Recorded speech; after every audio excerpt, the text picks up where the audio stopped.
On the Gold Coast, Alex is about to treat an elderly cat whose owner brought him in when she discovered he's been bleeding. Actually, there's dried blood on his fur there, just around the back. It's not actively bleeding at the moment. Oh yeah, I can see there. It's definitely coming from his penis. There's fresh blood there. It's not dripping, but there's quite a lot of blood in the bottom of his cage. I might just give him some pain relief. Good boy. Alex suspects 14-year-old Tigger has a problem with his urinary system that's causing the bleeding. Hello, you feeling a bit yucky? Oh, mate. One thing we should probably make sure of is that he hasn't had any access to rat bait or anything like that, because that's going to start him bleeding. I think we've really got to get some more information from the owner. I suppose really I'd probably treat him like another human being, you know? Retired nurse Anne has had Tigger most of his life and regards him as her closest companion. He makes me get out of bed in the morning after all these years of shift work, you know? He comes up in the morning and he yaps at me as if to say, come on, I want my breakfast. Hello. I'm Dr. Alex. I'm the vet that's going to be looking after your boy Tigger today. So tell me when you first noticed something wasn't quite right with Tigger today. I saw spots of blood on the floor. Yeah, okay. So I grabbed him and he had been grabbed. I put him up on the bench, lifted his tail unceremoniously, and I could see blood. And then he was a bit whiny, you know, and he had this piercing cry that you normally get, you know, when an animal's in trouble. Yeah. You don't have any rat bait around the area, like No, baits I don't. for no. Okay. No. Yeah, that's all right. We're going to get to the bottom of what's going on with him, but just all these little pieces of the puzzle help to understand what might be going on with him. But on the other hand, it could be stress related and part of his urinary. I'll be beautifully surprised if there's nothing, you know, untoward. So I just want to go back and check on Tigger, and we'll make a plan together about what we're going to do. Okay. All right, and. Yeah, that's right. When Alex returns to Tigger and nurse Patrice, Very noisy. Very noisy. there's a new problem causing serious concern. I'm just going to have a listen to his chest, because if he's having trouble breathing... Very noisy. Is he? Okay, let's have a listen. It's all right. His heart's racing. Okay, let's get him on some oxygen. While nurse Patrice tries to stabilise Tigger's breathing, Alex's main concern is the mystery bleeding. Just with that breathing, and I agree with you, his chest sounds are increased, and the blood from the back end, I didn't see any blood in his mouth or anything. I didn't have a good look, but definitely. Open. Whenever we see unexplained bleeding like this, we really need to act quickly, because if he is bleeding internally, then we need to find out why and we need to stop the bleeding. We'll just go nice and slowly with him. So I'm just giving the leg up now to put an IV catheter in. We want to put him on a drip just until we work out what's going on. We know he's got some sort of issue with his urinary system. When we put this IV in, it gives us a chance to get some blood, and we want to be able to run a blood test, look at how his kidneys are functioning, really look at all the parameters. Good boy.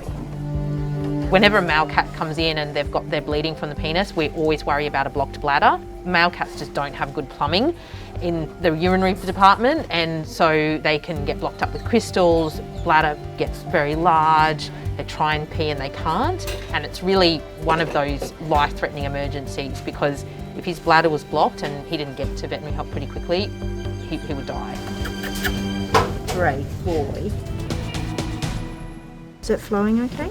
He's really bruising up where I've put the IV catheter in, and that's a worry that his blood's not clotting properly. So one thing we really do need to do is test his ability to clot blood normally. On the Gold Coast, Alex is trying to find out why 14-year-old Tigger has been bleeding from his urinary system.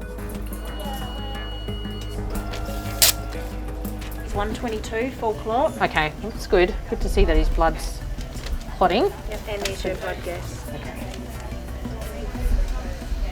All right, so his glucose level's up, but we know that he's pretty stressed, yeah, and he's anemic. Okay, all right. So I think we've just got to look a bit further with the bloods. These initial blood tests show us that he's able to oxygenate his blood okay, and his electrolytes are normal, and he's able to clot his blood. These are all good things, but we don't have an answer of exactly what's wrong with Tigger.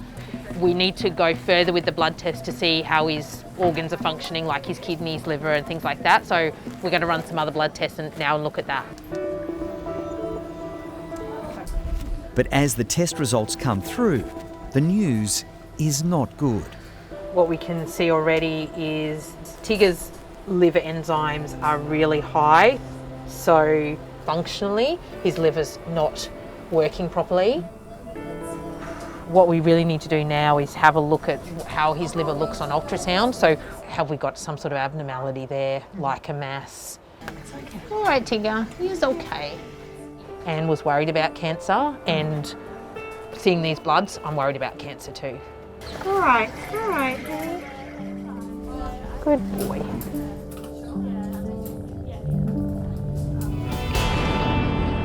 Tigger's liver enzymes are really high. So functionally, his liver's not working properly. On the Gold Coast, Okay, Tigger, time for your ultrasound. Alex is conducting a scan on 14-year-old Tigger, hoping the elderly cat doesn't have cancer. So I'm just looking up now at the liver, because we know on Tigger's blood results his liver enzymes were very high, but on the ultrasound the structure of his liver actually is surprisingly normal, which I wasn't expecting. So I'm just looking at the kidneys now, and there's some loss of distinction there, but nothing that looks like a tumour or anything like that in those kidneys, which is good. After encouraging findings with Tigger's kidneys and liver, Alex now moves to the bladder. This isn't good. Yeah, there's something really nasty here in his bladder. It looks like there's a large tumour right at the neck of his bladder. Oh, I'm so sorry.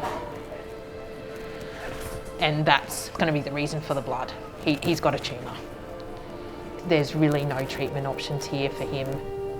This is the worst possible outcome. Tigger, I'm so sorry. Good boy. Anne's going to be devastated. Alex must now break the sad news to owner Anne, who was given Tigger as a Mother's Day present almost 14 years ago. If you put him back to bed, and I'll give Anne a call, okay? Good boy. Hello. Hi Anne, it's Alex here from Animal Emergency Service. On the Gold Coast, Alex is calling retired nurse Anne with the sad news her much-loved cat Tigger has inoperable cancer. He's not in pain at the moment, right? I don't think he's in actual pain, but certainly things are starting to not function properly in his body. The biggest concern for me is where that tumour is right in the neck of his bladder. It is going to obstruct his bladder. Oh, God, I can't even think. That's okay. Putting him to sleep. I think that's really where we're at, Anne. I think it's time for Tigger. Yeah, I'm so sorry. Yeah. Yeah.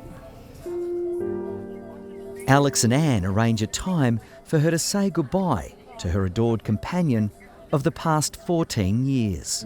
He's had a great life, and just listening to Anne's stories, this cat is a very special cat, and although he's going to be missed, I think that he has had such a beautiful impact on all that have been around him. He's been a very loved cat, that's for sure.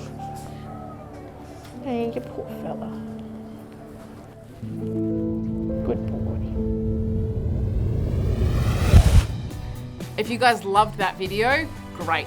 Make sure you subscribe to our YouTube channel below. That way.